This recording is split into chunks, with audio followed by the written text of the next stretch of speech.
మాటలే కదా అని తేలిక తీసిపారేయకండి. ఎందుకంటే మాటలు మనుషుల మధ్య ఉండే దూరాన్ని దగ్గర చేయగలవు.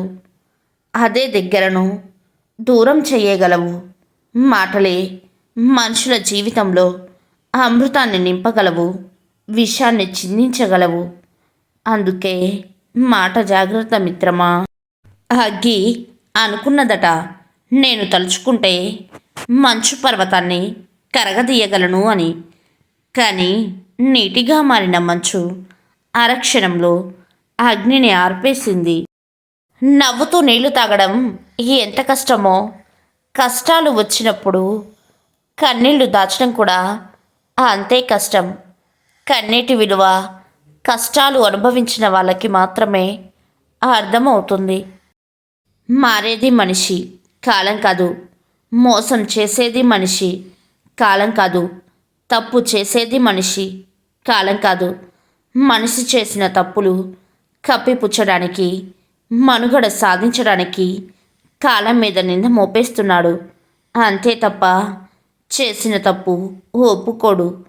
కాలం తన విధిని తాను నిర్వహిస్తూ వెళుతుంది. అంతే. నిజాలు వినడానికి కష్టంగా ఉన్నా ఇది నిజం. అదే శ్రేయస్కరం. ఒకరోజు ఒక అంధుడు గుడికి వచ్చాడు. అది చూసిన జనం నవ్వుకున్నారు. కానీ ఒక ఆయన ఇలా అడిగాడు, దేవుడి దర్శనానికి వచ్చావు, నువ్వు దేవుడిని చూడగలవా అని. అప్పుడు ఆ అంధుడు ఇలా చెప్పాడు, దేవుడిని చూస్తానో చూడనో, కానీ దేవుడు నన్ను చూస్తాడు కదా, అదే నా భాగ్యం అన్నాడు. మిత్రమా, నీ జీవితంలోకి నిన్ను కలిసిన ప్రతి ఒక్కరిది ఒక పాత్ర ఉంటుంది. కొందరు నిన్ను పరీక్ష చేస్తారు, కొందరు నిన్ను వాడుకుంటారు, కొందరు నిన్ను ప్రేమిస్తారు, కొందరు నీకు నేర్పిస్తారు. కానీ ఎవరైతే నీలోని శక్తిని గుర్తించి వెలికి తీస్తారో వారు జీవితానికి అతి ముఖ్యులు, విలువైన వారు, మర్చిపోలేనివారు. మిత్రమా, ఎవరు ముందు మాట్లాడాలి అన్న ఈగో లేని చోట మాత్రమే ఎన్నిసార్లు గొడవపడ్డా ఆ బంధం కొనసాగుతూనే ఉంటుంది. కానీ అది ఇద్దరికీ ఉండాలి. ఒక్కరే అలా ఈగో లేకుండా మాట్లాడితే వారిని హీనంగా చూడకండి. ఒకరి స్వార్థం లంకా నగరాన్ని నామరూపాలు లేకుండా చేసింది. ఒకరి ప్రతీకారం వల్ల ఆ అన్నాతమ్ముల మధ్య కురుక్షేత్రం జరిగింది. ఒకరి అహం వల్ల రెండవ ప్రపంచ యుద్ధం మొదలయ్యింది.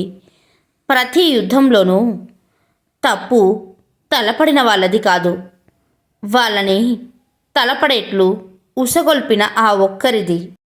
ఆత్మవిశ్వాసం పెంచే 5 రహస్యాలు. నిన్ను నువ్వు నమ్ముకో, అదే మొదటి శక్తి. పని ఎంత కష్టమైనా మొదలుపెట్టు. తప్పులు చేసినప్పటికీ నిలబడు. ప్రతి చిన్న విజయం నీ విశ్వాసానికి ఇంధనం. నీ కలలు నీ మాటల్లో కాదు, నీ పనిలో ఉండాలి మిత్రమా. కోపం వచ్చినప్పుడు మౌనం, మరియు సమస్య వచ్చినప్పుడు చిరునవ్వు, ఈ రెండు మనకు అత్యంత శక్తివంతమైనవి మిత్రమా.